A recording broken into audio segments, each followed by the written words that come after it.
Hey, what's happening, Jets fans? This is GreenBean back with another video, and today it's an exciting video. It's going to dovetail with the positives I found in the loss to the Miami Dolphins. Guys, we are onto some things here, and we're going to highlight one of those things in this very video. But before we do, I want to remind you of a couple short things. One is I got 2 tickets to the Houston Jets game in Houston.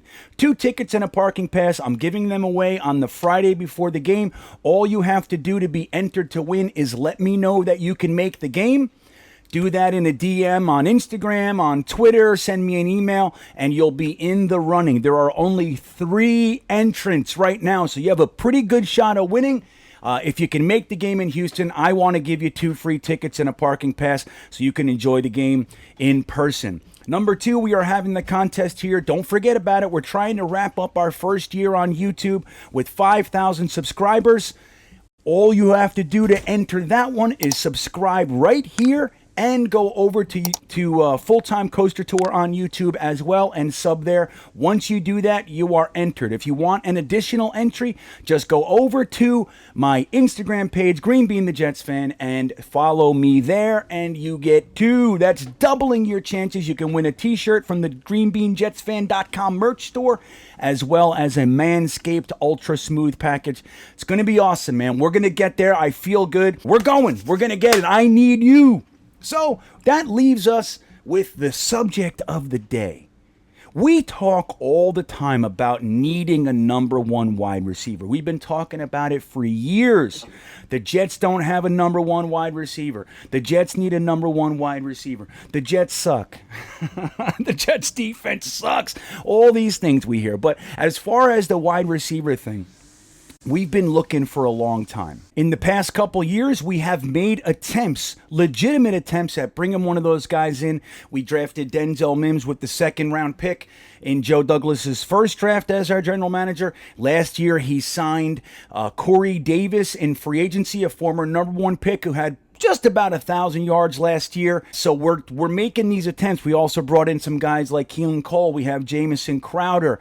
Mike McCagnon even took a couple swings with Darius Stewart and Chad Hansen. So we've been trying Devin Smith. We've been bringing these guys in, Perryman, and nobody seems to land on their feet for the New York Jets.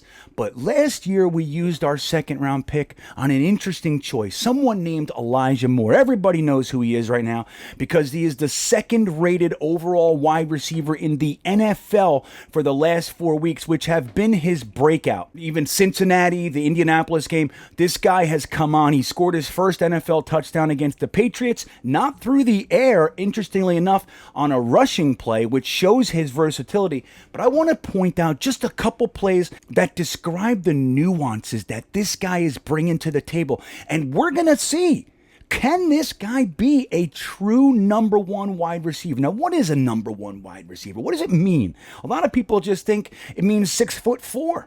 That's my number 1 guy. He's 6'4". He catches the ball. That's what he is.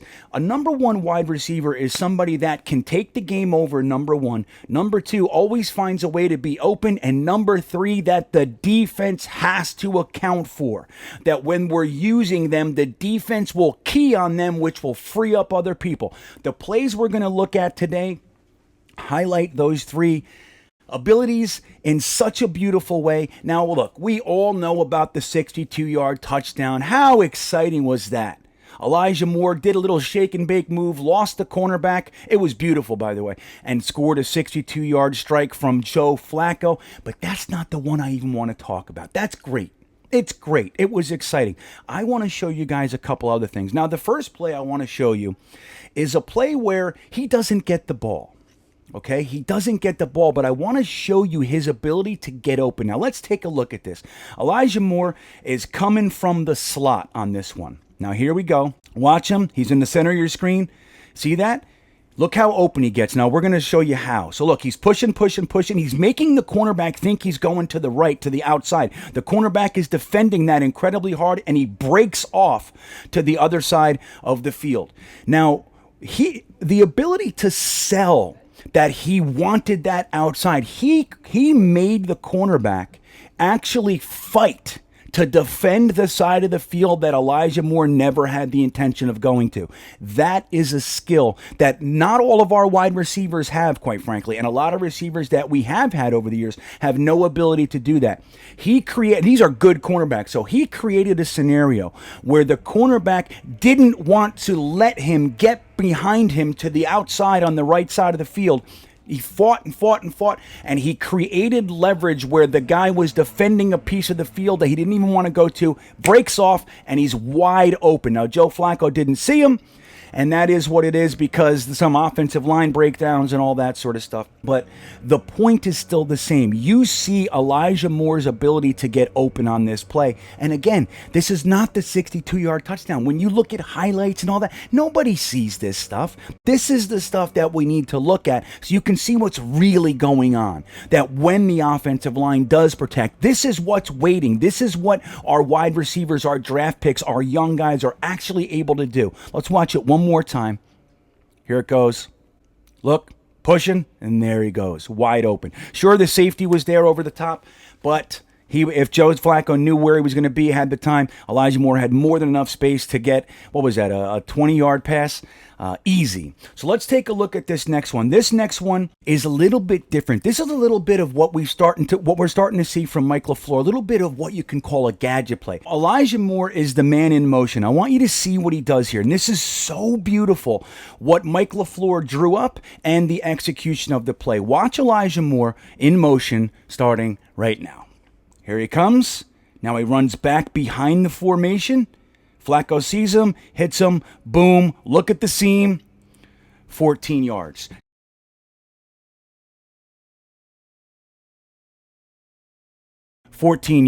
Just like that. Now let's watch that one more time. Here he goes in motion, comes back around. Look at this. The whole formation is heading to the left. You see that? They sold the entire defense bit on the motion to the left. Let's back it up again. Here we go. Watch the whole line, the whole defense. Boom. They all headed left, and there's Elijah Moore going back around. 14 yards, easy peasy, lemon squeezy. Here it is again. Watch the whole defense. Look at that. Beautiful. Okay.